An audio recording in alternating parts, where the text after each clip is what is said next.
차액지대 2로 넘어가기 전에 이걸 가지고 한번 자본주의에서 발생하고 있는 그 비합리적인 요소를 박사가 이제 언급을 하고 있습니다. 네, 지금 이제 자본주의에서는 어떤 물건들에 대한 일무일가라고 해가지고 하나의 가격을 합니다. 근데 이거는 항상 그랬던 건 아니에요. 옛날 상품 생산 아닌 사회나 이런 데서 꼭 그렇지는 않아요. 자본주의에서는 그렇게 돼요. 근데 이제 이런 구조 속에서 지배적인 시장 가격이 가장 열등지에서 결정이 되기 때문에 어떤 일이 발생하냐. 막스는 이제 그러니까 60으로 되는데 자본이 50 들어가고 평균이윤이 20%니까 10이 붙어서 실제로 생산 가격은 A나 B나 C, D나 다 60원밖에 안 된다고 생각을 해요. 실제 그런 거예요. 그런데 그러니까 실제로는 60밖에 안 들어간 거예요. 그러니까 이거를 이제 계산하면 여기에 이 10가마니를 만들어냈는데 여기에 실제 들어간 노동 시간은 어떻게 되냐?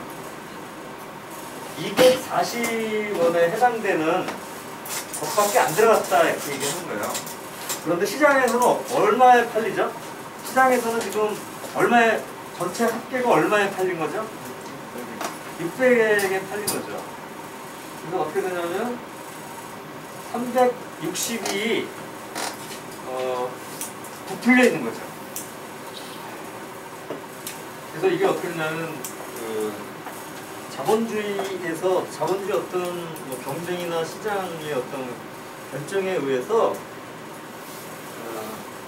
실제는 240인데 600으로 부풀려서 가치가 있는 것으로 돼서 됐다. 그래서 이걸 허위적 가치라고 합니다. 그러면 이제 이게 그냥 무슨 뭐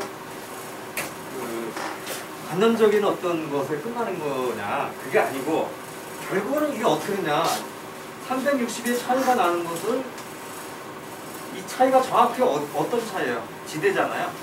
이건 뭐냐면 자본주의 사회에서는 실제로 그 사회가 지불해야 될 것보다 360이나 더 지불하면서 식량들을 사서 쓴다 이런 거죠. 굉장히 비합리적인 거죠. 그래서 이제 결국 이게 자본주의 체제가 극복되고 이제 다른 생산 양식으로 갈 때는 이러한 식의 구조로 계속 가지는 않는다는 것입니다. 네? 이 부분을 이제 막스가 얘기를 하고 있는 것이고요. 여러분들이 좀 쉬운 얘기는 아닌데 또 막스가 또 그런 얘기도 또 했어요. 이 책에서. 그러면 이게 이제 자본주의 사회잖아요. 자본주의 사회에서 말일 경우에 이제 토지가 개인들이 소유하고 있는데 국가가 소유할 수도 있잖아요. 그러면 이제 막스가 생각하기에는 만약에 이제 자본주의에서 국유화가 된다. 그러면 이제 막스는 이제 차액제는 없어질 것이다라고 하는 얘기를 하고 있을 것 같아요, 안 하고 있을 것 같아요. 막스는 이제 막 거짓말하는 사람은 아니거든요. 만일 경우에 이제 국가가 토지를 소유하게 될 경우에 이 차액지대 부분은 국가로 기속되게 되겠죠. 근데 뭐 그게 똑같이 그냥 액수가 됐지 이런 얘기 막스는 얘기하고 있는 건 아니고 국가가 그러니까 여기 전제는 자본주의를 전제하는 거죠. 자본주의를 전제하는 상태에서 국가가 토지를 소유하게 될 때는 이 차액지대는 국가의 기속으로 될 것이다. 쉽게 얘기하면 국가의 기속이니까 다 세금이 되는 거죠. 네? 그래서 이런 부분에서 이렇게 얘기를 했고 막스는 이제 결국은 이제 자세하게 얘기는 하지 않았지만 결국은 이제 이 다음 단계로 넘어갈 때는 이런 식으로 그대로 가는 건 아니죠. 제가 볼 때는 이제 오늘 뭐 주제의 범위를 상당히 뭐 넘어가는 부분일 수도 있어서 너무 이거 갖고서 좀 집중하지 않으셨으면 좋겠어요. 근데 이제 만일 경우에 이제 뭐 다른 생산 단계로 넘어갈 경우에는 과도적인 상태에서는 뭐 차익지대가 당장 없어지는 않겠죠. 일부는 존재하지만 지금처럼 그대로 이렇게 높은 액수로 존재하지는 않을 것 같아요. 어떤 뭐 자본주의 사회 정부가 땅의 그 비옥도가 차이가 있으니까 그 차이는 국가가 다 가져가야 되겠다 이런 식으로 운영하지는 않겠죠. 다만 이제 일거에 없어지지는 않을 거예요. 왜냐하면 또 그것도 사실 필요하죠. 그 만일 협동조합 형태로 뭐 농민들이나 이렇게 그 농사를 짓고 하면 다 그런 것들은 고려를 해야 되겠죠. 그러니까 비옥한 토지를 제공하는 단위에서는 거기서 나오는 모든 소치를 그 단위가 다 가져가 이렇게 하면 안 되겠죠. 그건 평등한 게 아니잖아요. 근데 아마 이제 제가 볼 때는 이제 차액지대도 점차적으로 이제 더 사라지게 하고, 제가 볼 때도 뭐 국가가 토지 생각을 할 경우에는 이게 차액지대 뭐 액수나 이런 얘기를 지금 하는 거인 건 아닌데, 뭐 상당히 국가가 그 차이가 나는 거를 다 받아야 되느냐, 뭐 그거는 뭐 다른 차원의 문제일 것 같아요. 근데 하여튼 그렇게 좀 여러분들이 정리를 해줬으면 좋겠어요. 그러니까 이 차액지대라고 하는 것이 바로 이렇게 자본주의적 상품 생산사에서 발생하는 비합리적인 어떤 부분이고, 이런 부분들의 실제 그럼 이득을 보는 세력은 없냐? 바로 지주계급이 이득을 보고 있다는 것이죠. 네, 그렇게 정리를 하고 넘어가도록 하겠습니다. 네, 다음에 이제 차액지대의 제2형태에 대해서 말씀드리도록 하겠습니다. 예, 이 부분도 뭐 책에서는 엄청나게 길게 하는데, 여러분들이 뭐 오늘 그걸 다 공부하실 필요도 없고, 그 핵심을 좀 보셔야 될 것 같아요. 지금 이제 여기 APC 차액지대 1 형태에서는 그 같은 면적과 같은 자본이 들어간다라고 해서 기준을 좀 통일시켜 놨지만, A, B, C, D는 각각의 다른 토지죠. 그런데 이게 이제 공간적으로 이렇게 나눠져 있는데, 자본주의에서 차진업업자가 이럴 수도 있는 거죠. 그러니까 이런 부분을, 그러니까 뭐 똑같은 토지에 첫 번째 투자를 50을 하고, 그 다음에 또 50을 할 수도 있죠. 거기에 뭐 더 좋은 비료를 쓰거나 뭐 여러 가지를 또 넣거나, 그 다음에 또 할 수도 있죠. 그러면 그때에 발생하는 어떤 차이에 의한 그 부분도 원리적으로 다른 게 아니다. 그래서 여기서도 차액지대가 발생할 수 있다라고 하는 것입니다. 여러분들 농업은 이제 초기에는 대부분의 농업이 그러니까 토지 경작 면적을 넓혀가는 식으로 이렇게 자본주의에서 그렇게 많이 하죠. 근데 이제 농업이 발전하다 보면 집약적인 농업으로 이제 가게 돼요. 영국도 그런 과정을 겪었고, 그렇게 되니까 이제 그 순차적 투자의 차이에 의해서 차액지대가 발생하는 것 자체가 그냥 뭐 개념상으로만 존재한 게 아니라 농업을 반영하고 있는 것입니다. 그런데 차이점이 있어요. 차이점이 있는데 그거를 좀 여러분들이 한번 같이 좀 생각을 해봤으면 좋겠습니다. 이게 뭐냐? 차진업업자는 지주하고의 관계에서 항상 차지 계약을 맺죠. 차지 계약을 맺죠. 그런데 이제 차액지대는 처음에 농업자와 지주하고 계약을 맺을 때 이미 객관적으로 그 토지의 비옥도가 알려져 있어요. 그러니까 처음부터 계약할 때 얼마를 낸다고 해서 이미 다 지불을 하는 거예요. 네? 그럼 차액지대 2는 뭐냐면, 이제 차지농업자가 지주한테 땅을 빌려서 이제 농사를 짓는데, 거기에 투자를 해 들어가는 거잖아요. 그럼 만약 그 차지 기간 내에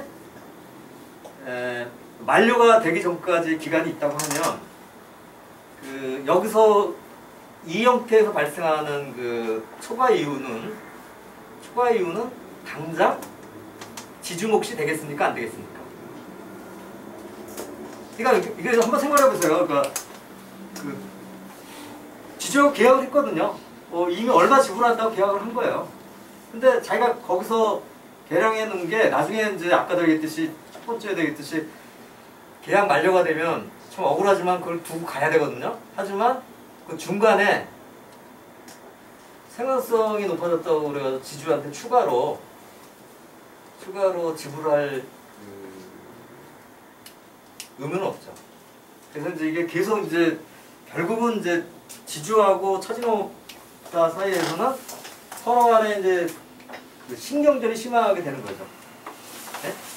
항상 이제 지켜보면서 뭐 적당한 기회에 좀 어떻게 계약 만료되면 아니면 또 뭐 그런 경우도 많잖아요. 약간 좀 업이 쳐가지고 뭐 요새 뭐 옛날보다 뭐 더 많이 나오는데 다 혼자 차지하면 어떻게 해요? 서로 간에 항상 갈등이 있겠죠. 하지만 차액지대 일하고는 그런 점에서는 차이가 좀 있다는 거예요. 차액지대 일은 그러니까 그게 다 그냥 곧바로 지주한테 가는 거죠. 그 차이는. 근데 이 차액지대 2에서는 약간의 그 기간적 차이가 있다라고 하는 것입니다. 좀 어려우시죠? 요 정도로 좀 하시고요. 근데 이제 결국은 이제 하여튼 이 차액지대 2는 기본적으로 차액지대 2를 토대로 해서 나오는 거예요. 기준은 역시 최열등 쪽에서의 어떤 그 생산 가격을 기준으로 하거든요. 그것도 역사적으로도 보면 대체적으로 집약적 농업은 초기의 농업은 아니고 자본주의가 좀 발전하고 나서의 부분인 것이죠. 그 다음에 이제 또 하나는 이제 차액시대 2의 형태에서는 어떤 게 있냐면 최소한 이제 차지 농업자가 어느 정도의 농사를 지려면 이미 이 정도의 자본을 갖고 있어야 된다 라고 하는 것들이 이제 형성이 되는 거죠. 그러니까 농사도 차지농업자도 그냥 아무나 하는 게 아니라 최소한 이 정도의 그 자본을 갖고서 그 투자할 능력이 있는 그런 사람들이 어떤 선이 정해지게 되는 것이죠. 예, 그리고 이제 오늘 그 제가 전체적으로 지금 주거 문제 특강이고 여기서 강조하려고 하는 것은 자본주의에서 시간이 가면 갈수록 지주의 몫이 늘어나고 지대의 몫이 늘어나고 토지값이 높아진다. 이거를 굉장히 강조하고 있는 그 전체적인 강조가 그렇습니다. 이 측면에서 굉장히 차액지대 2는 이 형태는 특징이 있다는 거예요. 여기서 보면 차액지대 1과 2에서는 말이죠. 어떤 차이가 있냐? 그러면은 그러니까 뭐냐면 자본당 그 지대 이 부분은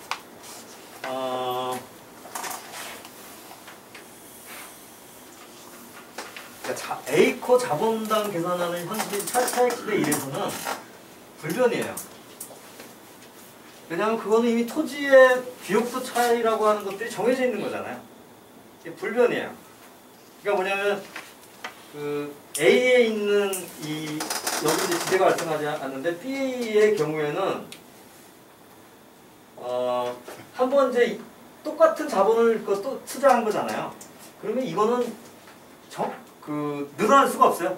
이 A코당. 이해가 되시죠? 그런데 차액지대 2 형태가 되면 어떻게 되냐면 똑같은 토지에 계속해서 초과이윤이 발생하거든요. 그럼 그것을 다 더해서 초과이윤이 계산되는 거예요. 그렇게 되니까 어떻게 되냐면 A코당 지대는 어떻게 될 수 있겠죠? A코당 지대는 늘어날 수가 있는 거죠. 그러니까 뭐냐면 자본주의가 발달하면서 어떻게 되냐면 차액지대 2 형태에서는 자본당 계산된 지대율이 불변이어도 근데 이미 투자를 했기 때문에 순차적으로 할 때 자본이 그대로 있는 게 아니라 더 많이 투자한 거거든요. 그러니까 거기에서의 지대율이 불변이라 하더라도 면적당 계산하는 지대는 늘어날 수가 있다는 거야, 없다는 거야? 있다는 거죠. 그리고 합해지대로에도 늘어날 수 있고. 그러니까 어떤 경우가 생기냐? 에이커당 지대는 증가하고 그다음에 생산물지대 합해지대 크기 증대할 수 있는데 이게 이제 골치 아픈 문제를 야기시키는 거죠. 이거 뭐냐면 똑같은 그 토지 면적당 지대가 늘어나면 아까 뭐 이거는 이제 뒤에서 더 자세하게 다루지만 이미 서론에서 얘기를 했지만 토지의 값은 어떻게 계산된다 그랬어요.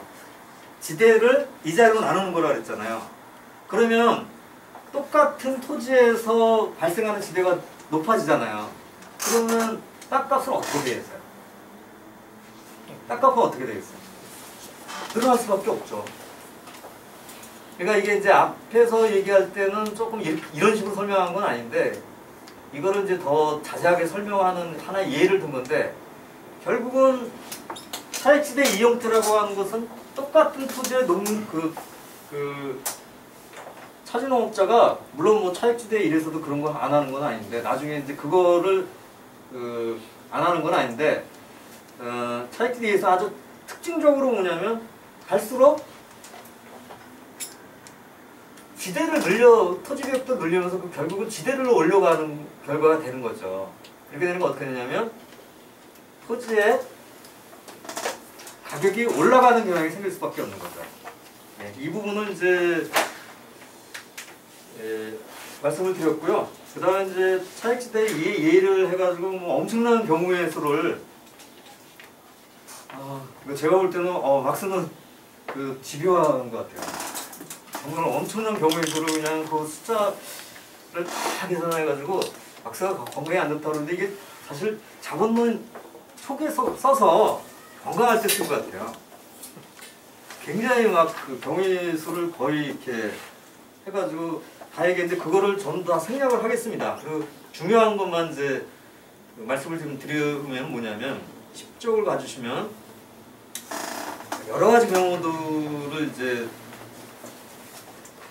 살펴보는데 모든 있을 수 있는 경우들이 대다수 여러 가지 나중에 또 엥겔스도 또 나름대로 정리해서 또 간단하게 한다고 또 이렇게 분류를 또 더 좀 이렇게 독자를 해서 해놨어요. 근데 그것까지 포함해서 그걸 뭐라고 그러죠? 이렇게 가공의 숫자를 넣어서 이렇게 막 계산해 보는 거는 뭐 시뮬레이션 한다고요. 시뮬레이션을 해보니까 대다수의 경우에 지대는 토지에 대한 자본 투자가 증가하면 지대를 낳는 토지의 에이커당뿐만 아니라 특히 지대총액에서도 증가하더라. 그러니까 뭐냐 아까 제가 얘기했던 에이커당 지대도 늘어나지만 또 그 전체적인 또 지대총액도 여러 가지 시뮬레이션을 해보니까 늘어날 수 있다는 거예요. 그래서 이제 그걸 가지고 이런 결론이 오는 거죠. 그러므로 보다 많은 자본이 토지에 투자되면 될수록 그리고 한 나라의 농업과 문명 일반의 발전 수준이 높아지면 높아질수록 일단 경작된 모든 종류의 토지가 계속 경쟁 능력을 유지하고 있는 한 에이커당 지대의 크기와 지대 총액은 그만큼 더욱 커지며 그리고 사회가 초과 이윤의 형태로 토지 사용자에게 지불하는 공부는 그만큼 커진다. 예, 이게 이제 뭐 강조를 해야 될 내용이죠. 이제 아까 이제 우리가 이제 주거 문제 갖고 공부하는 이유를 보면 뭐 토지 투기나 주택 투기가 심하고 그래서 뭐 이 문제는 사실 우리나라에서는 최근 문제도 아니죠. 20, 30년 전에도 비슷한 얘기 다 했죠. 네, 뭐 주거 문제나 이런 거 부동산 문제를 잡지 못하면 큰일 난다 이런 얘기 한 지 벌써 20년이 넘어요. 근데 제가 아까 또 뭐 처방도 내놓는데 안 됐을 때는 다 이유가 있는 거죠. 그럼 우리는 이제 거기서 뭔가 저변에 흐르고 있는 걸 정확히 알고 나서 뭘 얘기를 해야 대책이 나오는 거죠. 그러니까 여기는 뭐냐면 박사가 이제 아직까지 분석은 이제 주로 이제 농어를 분석을 하고 있는 것이지만 이미 이 분석 단계에서도 지대나 토지 가격이 올라가는 경향이 있다. 그리고 이제 또 중요한 건 뭐냐면 아담 스미스 이래로 결국 농업에서의 지대가 다른 지대도 결정하고 다른 토지 가격 결정한다라고 하는 또 법칙이 있어요. 그러니까 이게 뭐냐면 자본주의에서 요새 이제 그런 표현을 많이 쓰잖아요. 저도 많이 쓰고 우리 김유동 씨 글을 보니까 손 하나 까딱하지 않고 이런 표현이 진짜 손 하나 까딱하지 않고 자본주의가 발달하면은 엄청난 그 몫이 지대 그러니까 지대를 가지고 역산한 토지 가격으로 간다는 거죠. 그럼 이 얘기를 토대로 해가지고 뭔가 대책을 세우지 않으면 사실 다 허수아하게 되는 것이죠. 그러니까 대체적으로 저는 뭐 그런 생각이 들더라고요. 이게 두 양당이 서로 많이 싸우는데 서로 싸우면서 서로 거짓말하고 있는. 근데 어느 쪽도 지지를 얘기하지 않고. 근데 세금을 많이 거두려면 뭐 그것도 그렇죠. 세금을 많이 거두면 뭐 어떻게 된다면 세금을 많이 거두려면은 세금을 거둘 수 있게 제도를 바꿔야 될 거 아니야. 근데 그 제도 자체를 못 바꾸잖아요. 그러니까 더불어민주당이나 문재인 정권이 뭐 토지공개념을 강화해서 세금으로 뭐 환수를 하면 된다고 하는데 그러니까 뭐뭐 하면이 문제예요. 그거 안 되잖아요. 이거 뭐 기껏 무슨 공수처 하나 바꾸는 것 같고 저러는데 뭐 보유세하고 뭐 종합부동산 조금 좀 뭐 이렇게 올리고 난리 나잖아요.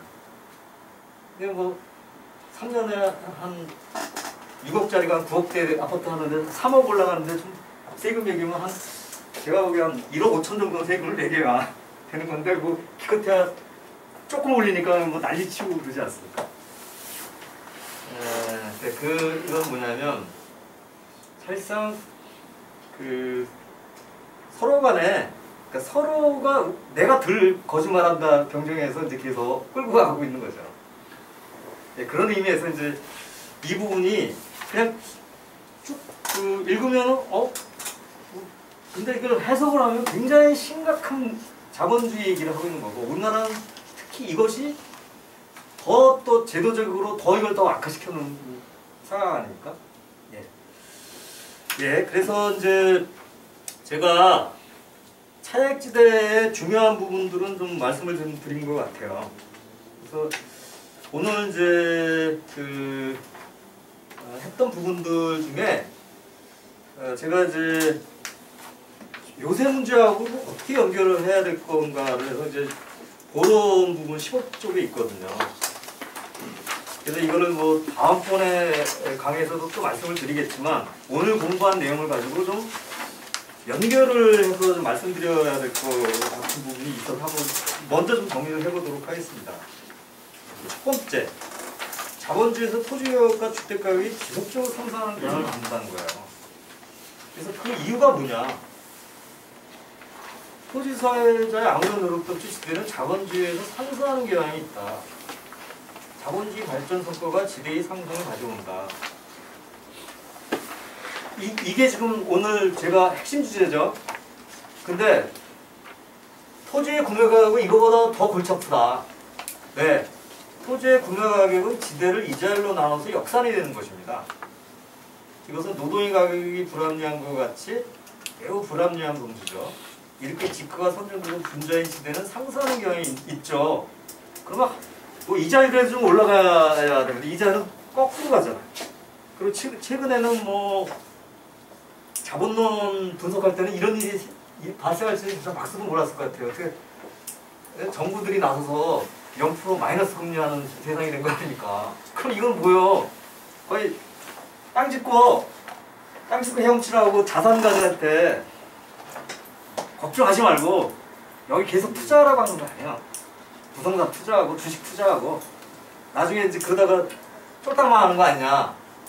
전 세계적으로 뭐 거품 붕괴되면 그러면 이제 쫄딱 망하면 우리도 망하니까 정부가 어떻게든지 간에 망하지 않게 할 테니까 같이 망하든지, 그러니까 정부가 밀어줄 테니까 하여튼 끝까지 한번 가봐라 이러고 있는 거예요, 사실.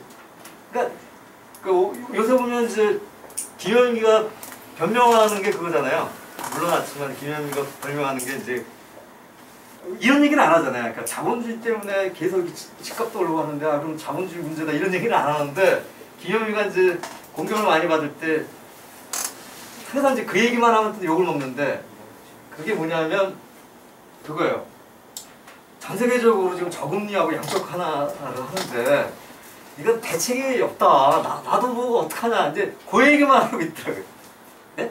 그 얘기 많이 하죠. 근데 사실 이것도 이유긴 해요. 근데 이제 정말이죠. 그러니까 이자율이 좀 낮아지면 더 올라가는데 이자를 너무 낮춰놓으니까, 제가 그 2008년도 고향 나오고 나서 미국에서 그 마켓 워치라고 하는 그 경제지에 나온 거 했는데, 누가 이제 쓴 걸 봤는데 굉장히 맞더라고요. 몇 년 후에 썼는데, 솔직히 연준이 한 거는 그 주가 올리는 것밖에 한 게 없는 거 아니냐. 그러니까 뭐 이자율을 낮추고 정부 돈 해서 또 채권 사주고 하니까 그러니까 그 올라가게 한 거죠. 그리고 실제 지금 그러니까 이건 뭐 거의 상식이 돼가지고 지금 K자라고 그래. K자. 옛날에는 뭐 초계 뭐 이렇게 할 때는 뭐 L자니 U자니 V자니 하다가 요새는 K자라고 하잖아. K자. 그것도 너무 얘기해서 이제 진부해요. 왜냐면 대체로 노동자 서민들은 이렇게 쭉 아래로 갔는데 K자 이 자산 갖고 있는 쪽은 완전히 올라가 있다는 거죠. 그러니까 이것도 좀 우리가 연결해서 볼 필요가 있다는 거죠. 그리고 주택가격이 대부분 토지가격이 이렇게 주택가격은 크게 상승하는 경향을 알 수밖에 없다. 그러니까 실제 좀 아는 사람들은 그렇죠. 주택가격이 다 땅값이다. 여기 자본론에도 다음번에 공부할 때 나와요. 그 건축 투기업자가 한 얘기가 있는데 세상을 이렇게 착실하게 살아도 돈 못 번다 이렇게 그런 표현이 나와요. 적어놓은 게 한다는 소리가 건축업자인데 그 위에 건물 짓는 거 이런 거 가지고 돈 버는 게 아니다. 어? 위에 건물 지으면 땅값이 왕창 올라가지고 떼돈 번다. 그러니까 그래야 그렇게 돈 버는 건 얘기 그때부터 해요. 네? 그러니까 우리나라 지금 서울이나 이런 쪽에서 아파트 값이나 집값이 비싼 거는 정말 땅값이 비싼 거죠. 아니 뭐 강남 같은 경우에 가서 뭐 하면 거기에 무슨 아파트가 무슨 뭐 대단히 무슨 뭐 특별한 무슨 뭐 재료 지은 것도 아니고 다 땅값이죠. 네? 거기 강남에 있기 때문에 비싼 거죠. 네? 그리고 그러니까 이제 이 투기는 자본주의 체제가 지대화 집값 주택 가격을 지속적으로 상승시키고 사회 전체가 생산하는 새로운 가치 중 점점 더 많은 부분을 토지와 주택 소유주가 차지하게 만들고 있기 때문에 갈수록 악화되고 있다라고 하는 것이죠.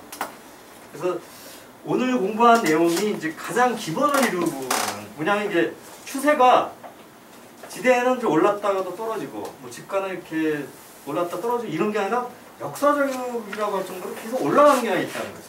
특히 집가는. 그러니까 이런 상태에서는 특히 이게 자본주의가 이렇게 발전하고 또 전 세계적으로 뭐 저금리 양적 완화를 하는 시기에 문제의 핵심을 건드리지 않고서는 어렵다.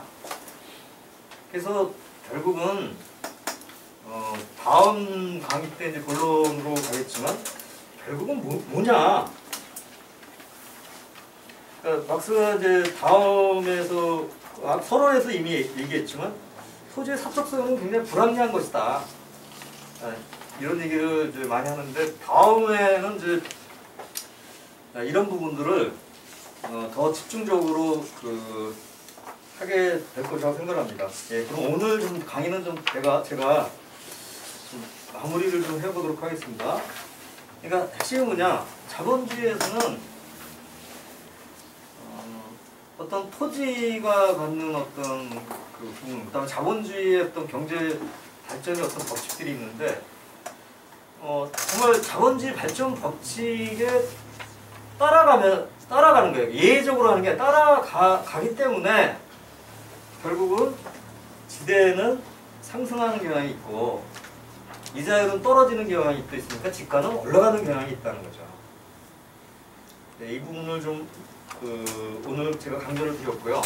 또 하나 이제 그래도 여러분들이 이제 앞으로 오늘 이제 공부하는 취지가 아는 것도 하지만 이런 얘기들을 가지고 많은 분들한테 이 용어를 쓰셔야 될 거라고 생각을 해요. 우리나라에서 이렇게 그러니까 우리나라 같은 경우 지금 이렇게 난리를 치는데도 많은 사람들은 이게 자본주의 문제 아니야. 자본주의에서 지대가 이렇게 사고하는 게 아니라 문재인 정권이 저어서 무능한 정권이고 김현미 같은 사람 해서 하고 그다음에 또 합쳐서 또 언론들도 다 같은 자본가 편뿐만 아니라 거의 우리나라 언론에 가장 많은 광고하는 데가 어딘지 아세요? 아파트 건설업자들이에요. 그러니까 무슨 모든 기사가 어디로 가냐? 결국은 규제 풀고 공급 늘려야 된다. 지금 가장 많이 떠든 게 아파트 공급을 늘리지도 않으면서 어떻게 집값이 안정되냐. 그걸로 가고 있잖아요. 근데 이런 거에 대해서 우리가 좀 그냥 한 게 아니라 좀 과학적으로 반박을 하고 이런 것들을 하기 위해서 여러분들이 좀 이런 것들을 좀 용어도 습득하실 필요가 있을 것 같아요. 그래서 이제 지대에 대해서도 좀 알 필요가 있다. 차액지대가 뭐다? 거기 1 형태가 있고 2 형태가 있다. 그리고 이제 토지를 이제 개량을 하게 되면 결국은 부주목으로 가기 때문에 이것 자체가 이제 점점 좀 불합리하게 된다. 네, 이런 부분들을 오늘 좀 말씀을 드렸습니다. 예, 다음에 이제 제가 다음 주에 하게 될 거를 미리 좀 주제를 좀 말씀을 드리도록 하겠습니다. 네, 다음 강의는 이제 절대지대를 하게 될 거예요. 지금 공부한 게 차액지대죠. 그러면 이제 열등지에서는 지대가 발생하지 않는다고 우리가 한 거죠. 과연 그런가? 열등지에서도 발생한다는 거죠. 그러니까 자본주의에서는 그러니까 열등지에 있는 지주조차도 자본가들이 와서 공짜로 하는 거는 안 돼 이렇게 하는 거죠. 그래서 또 지대가 발생을 해요. 그러면 이 지대 발생하는 게 그냥 백장부리니까 나오는 거냐. 이것도 또 자본주의의 어떤 법칙하고 설명을 합니다. 그렇게 할 수 있는 근거가 있다. 자본주의 경제 구조가 왜 절대지대가 또 발생할 수 있게 됐냐. 이걸 설명을 좀 드리도록 하겠습니다. 그 다음에 이제 건축지, 광산지대 부분이죠. 사실 요새 우리나라에서 가장 문제가 되는 게 건축지대죠. 그러니까 이거를 정말 이제 본격적으로 다루는 부분입니다. 근데 이제 사실은 농업지대와 굉장히 밀접하게 연결되어 있어요. 그러니까 우리나라 같은 경우는 좀 이렇게 생각하죠. 아니 지금 우리나라 집값 올라가는 건 다 서울이나 이런 건데 지금 농업지대가 무슨 관계냐? 아니에요. 다 연결돼 있어요. 그리고 여러분들 제가 최근에 다른 일 때문에 공부를 하면서 봤는데 여러분들 오해하시면 안 돼요. 땅값들이 상승하는 게 있잖아요. 그러면 이제 도시의 가격, 주택이나 토지나 이런 상업용 토지의 상승률은 높은데 우리 농촌에 있는 농지들의 가격은 안정돼 있냐? 전혀 안 돼요. 실제로 무서워요. 경제법칙이 무서워. 농지 있죠? 농지 상승률이 평균보다 높아요. 그러니까 물론 이제 그야말로 조그만 땅에서 이렇게 높은 가격은 아닌 데도 있겠지만 전반적으로 우리나라는 농지 가격이 굉장히 급속하게 계속 오르고 있는 나라예요. 네, 이런 부분도 좀 한번 검토를 해야 될 것 같고, 그 다음에 이제 본격적으로 토지 가격이 어떻게 결정되느냐라고 하는 것을 다루게 됩니다. 앞에서 얘기한 것들을 이제 더 상세하게 얘기를 하게 됩니다. 그 다음에 이제 자본주의적 지대의 발생 부분을 하는데요. 제가 이제 악세의 지대론 강의를 그동안 할 때는 이 부분을 좀 시간 관계상 많이 못했어요. 근데 굉장히 중요한 내용들 제가 또 많이 인용하는 부분이 있어요. 그래서 요번에 다음에 하는 강의에서는 자본주의 지대의 발생을 비교적 상세하게 좀 하도록 하겠습니다.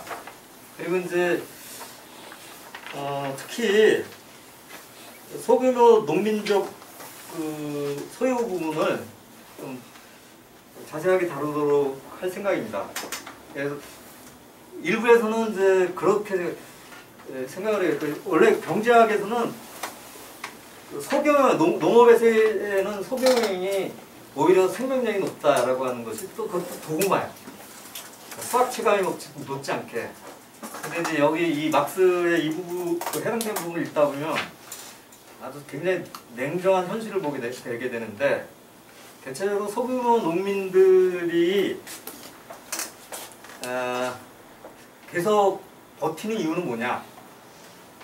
실제로는 생명력이 있는 게 아니고 관호동과 가소소비라는 거죠. 그래서 그 소농민의 경우에는 어떻게든지 간에 그 농토를 좀 소유하고 있잖아요. 그러니까 어떻게 보면 범죄적으로 보면 뭐 자기가 일을 하는 거니까 노동자는 아니니까 이제 잉여노동 부분은 이제 노동자들이 자본가들한테 뺏기는 부분을 가져갈 수도 있죠.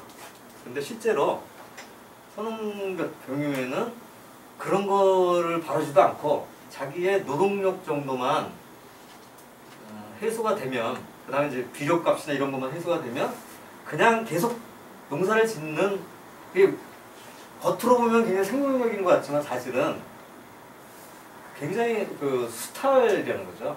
이런 부분들을 굉장히 원리적으로 잘 설명하는 부분이 많아요. 그래서 그 부분도 말씀을 드리고, 우리나라 농업 관련해서도 좀 말씀을 좀 연관해서 좀 말씀을 좀 드리는 것으로 해서 다음번에 강의가 좀 오늘 못지않게 좀 중요한 내용들이 많습니다. 그래서 뭐 코로나 때문에 이렇게 힘드신데 다음번에도 좀 주셔서 다음번뿐만 아니라 강의를 좀 마치려고요. 그래서 꾸준히 공부하셔서 우리나라 이 자본가들, 우리나라 교수분들, 이 양반들은 정말 너무 현실을 전혀 얘기를 안 하고 있어요. 우리가 그 현실을 정확하게 밝히고 얘기할 수 있는 그런 날카로움을 좀 이 강좌를 통해서 여러분들과 토론하면서 그걸 좀 여러분들이 그 무기를 갖게 됐으면 좋겠습니다. 네, 이상으로 마치도록 하겠습니다. 네, 그러면요.